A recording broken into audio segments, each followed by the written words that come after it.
국토의 한 중심에 우리의 행정 수도가 서 있게 될 때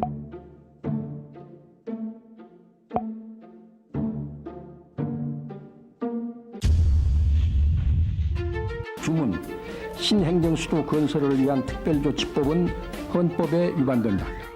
특대전에 수록되어 장구한 기간 동안 국가의 기본 법규범으로 법적 효력을 가져왔던 것이고 오랜 역사와 관습에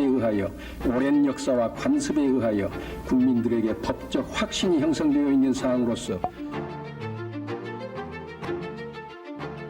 하는 지비정을 불태우며 울분을 터뜨립니다.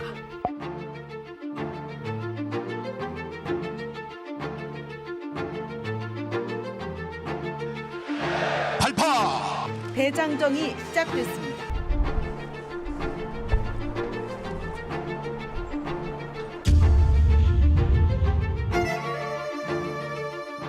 국회가 통째로 세종시로 이전해야 합니다. 청와대와 정부 부처도 모두 이전해야 합니다. 청와대 이전할 예정 부지까지 행정중심복합도시 계획에는 다 들어가 있습니다.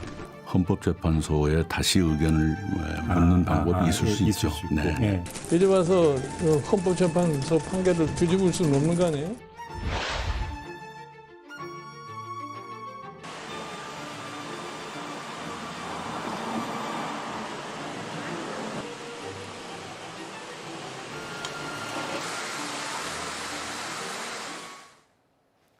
네, 지난 월요일이었습니다. 국회와 청와대, 정부 모든 부처를 세종시로 옮기자는 제안을 더불어민주당 김태년 원내대표가 내놨습니다.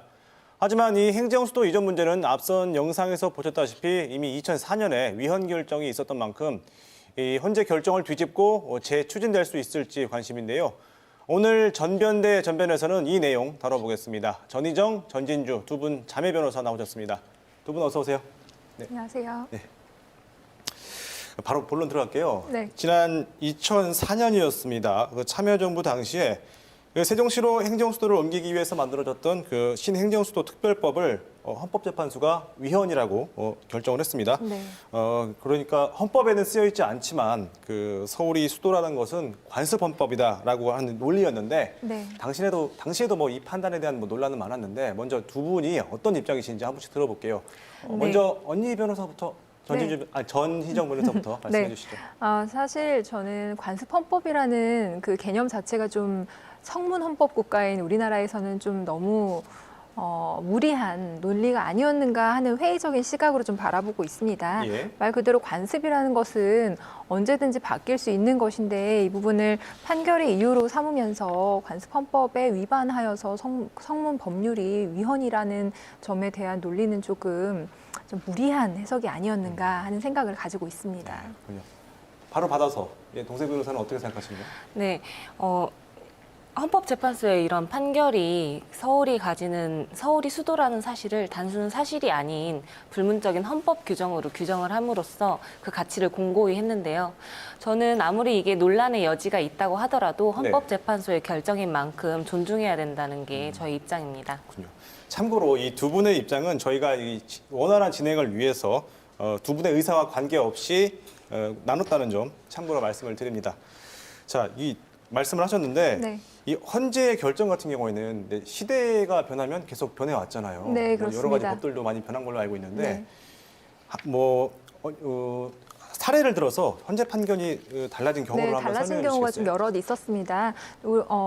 아마도 잘 알고 계실 텐데 남성분들한테는 특히 좀 화두가 됐었던 양심적 병역 거부. 네. 그 부분도 계속해서 합헌 결정이 있어 왔다가 최근에 위헌 결정을 받은 바 있고요. 낙태죄에 관한 것도 그렇고요. 간통죄도 마찬가지입니다. 시대가 변함에 따라서 재판부의 의견도 달라져 왔습니다. 그래서 예를 들면 낙태죄의 경우에는 마지막에 있었던 것이 2019년에 위헌 판결이 난 것인데 지난해네요. 그 직전, 예, 그렇습니다. 그리고 그 직전인 2012년의 사건에서는 합헌 결정이 나왔었습니다. 이게 시대의 변화를 어떻게 느낄 수가 있게 되냐면 합헌 결정을 함에 있어서도 재판관들의 의견이 모두 다르기 때문에 네. 4명의 재판관이 위헌이라고 의견을 내는 경우에는 합헌이 될 수 있고 뭐 이런 여러 가지 그 정족수의 차이에 따른 그런 결정의 의무가 있는데요. 과거에는 뭐 7대2 정도로 합헌 의견이 우세했다가 예. 시간이 지나면서 점점 합헌 의견이 줄어들고 위헌 의견이 늘어나서 결정이 다 바뀌는 것입니다. 그러니까 시대에 따라서 변한다는 말씀이신데요. 예, 그렇습니다. 그러면 이 신행정수도법 관습법을 근거로 이제 위헌 판단을 2004년에 내렸었는데 네.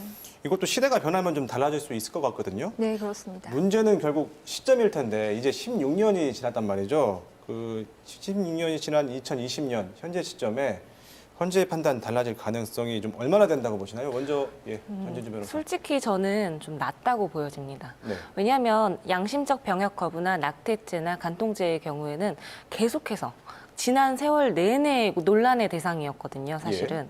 그런데 이 수도 이전의 문제에 있어서는 사실상 2004년에 처음으로 문제 제기가 되었고 그때 처음으로 국민들이 이런 논의를 해봐야 된다라는 필요성을 느꼈는데 헌법재판소의 판결이 조금 논란의 여진이 있었지만 그 이후에 현재까지 사실은 수도 이전에 대해서 어떤 국민적 논의가 있지는 않았었거든요. 네. 사실 최근 들어서 부동산 문제 때문에 이 문제가 대두된 것이지 이전까지 국민적인 합의나 이런 부분이 바뀌었다고 보기 어렵고 만약 물론 국민이나 뭐 저도 마찬가지지만 부동산의 문제는 해결돼야 된다고 보지만 그 부동산의 문제를 해결해야 된다라는 의견이 이꼴 국민적으로 수도 이전이 합의가 된다 이런 의견은 아니기 때문에 저는 아직은 헌법재판소의 입장이 바뀌기에는 시기상조가 아닌가 싶습니다.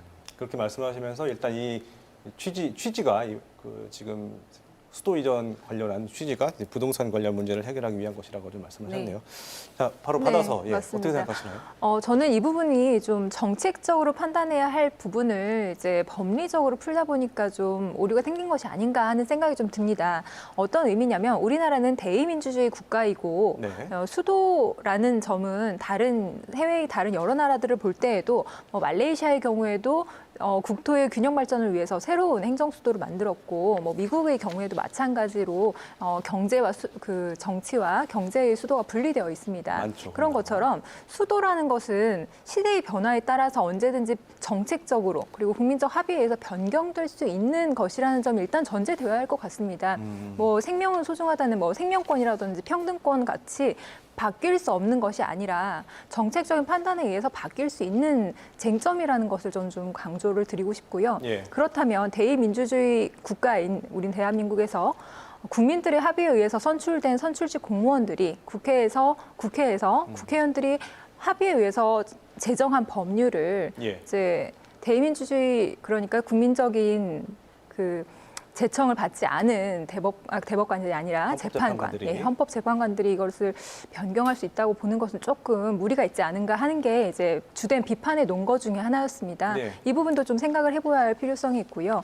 또 현재 16년이 지난 현재에 이르러서 사실 세종에서 모든 행정 절차 그리고 행정적인 면이 이루어지고 있다는 점은 모두가 알고 있습니다. 그때 완전 많이 다르죠. 그렇죠. 지금은 너무나 상황이 달라졌고요. 또 이 부분 국회나 청와대가 서울에 있어서 세종시 공무원들이 굉장한 인적인 그리고 시간적인 낭비를 그 철길 위에서 보내고 있는 게 사실입니다. 길국장, 카톡과장 이런 말이 나오고 있죠. 네, KTX 국장이라는 얘기도 있고요.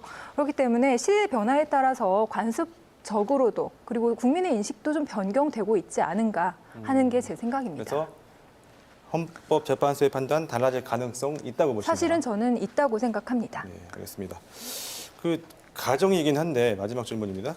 헌재의 판단이 달라지지 않는다고 하면 결국 개헌이 필요할 텐데 근데 여당에서는 개헌 없이 입법만으로도 행정수도 이전이 가능하다라고 말을 하고 있어요. 이 부분은 어떻게 보시나요? 저는 그 부분이 좀 이해가 좀 받아들이기가 어려운 부분입니다. 왜냐하면 과거에도 사실 그런 법이 있었는데 헌법재판소는 이게 관습헌법이기 때문에 관습헌법을 하위법이 바꿀 수 없다라고 해서 위헌 판결을 난 거였거든요. 그렇다면 사실은 이 수도 이전을 위해서는 헌법이 정해놓은 개헌 절차를 밟거나 아니면 국민적 합의가 완전히 없어졌다라는 판단을 받아야 됩니다. 그런 점에서 하위법으로 정치적으로 풀어서 이거를 수도 이전할 수 있다? 이거는 제가 봤을 때 헌법재판소의 판결을 정면으로 반박하고 그렇죠. 있는 거기 때문에 네. 문제가 있고 이 부분 위헌성의 소지를 제거하지 않는다면 결과적으로 다시 헌법소원을 누군가는 할 것이고 네. 그래서 다시 위헌이 나온다면 거기에 소요된 비용과 노력이 더 아까운 상황이 될 것입니다. 그렇군요. 저는 어떻게 그 보시나요? 부분에 대해서 행정수도라고 굳이 그 개념을 집착할 필요가 있겠는가라는 생각이 듭니다. 수도라는 개념만 사실 놔두고 예, 예. 특별시로 만들면 특별자치시, 현재도 특별자치시긴 자치시지만, 합니다만 예. 신행정수도 특별법이라는 법률의 규정에 대해서만 좀 수정을 거친다면 예. 충분히 그 기능을 좀 더 확장시킬 수 있는 특별법이 되지 않을까 하는 생각입니다. 하지만 그 말씀하신 것처럼 앞에서 말씀하신 네. 것처럼 또 이제 위헌을 제기를 하면 네, 위헌을 제기하는 그 쟁점은 행정수도라는 개념을 가지고 있기 때문입니다. 수도는 둘이 될 수 없고 행정수도라고 하면 관습법에 위반될 수 있다라는 점이기 하기 때문에. 때문에 행정수도라는 명칭에 집착하지 않으면 저는 사실 괜찮지 않을까라고 생각이 듭니다. 네, 지금 현재 상황에서도 세종시의 기능을 좀 더 다르게 발전시켜야 한다. 그리고 현재 국토의 균형 발전을 위해서 뭔가 다른 방안이 있긴 해야 된다는 것은 국민적인 합의가 이루어진 상황이라고 생각을 합니다. 오늘 두 분 말씀 여기까지 듣겠습니다. 오랜만에 이제 이 행정수도 이전 논의가 다시 달아오르기 시작했는데 이 논의가 앞으로 계속 될지 아니면 금방 또 사그라들지 한번 지켜봐야 될 것 같습니다. 두 분 말씀 오늘 고맙습니다.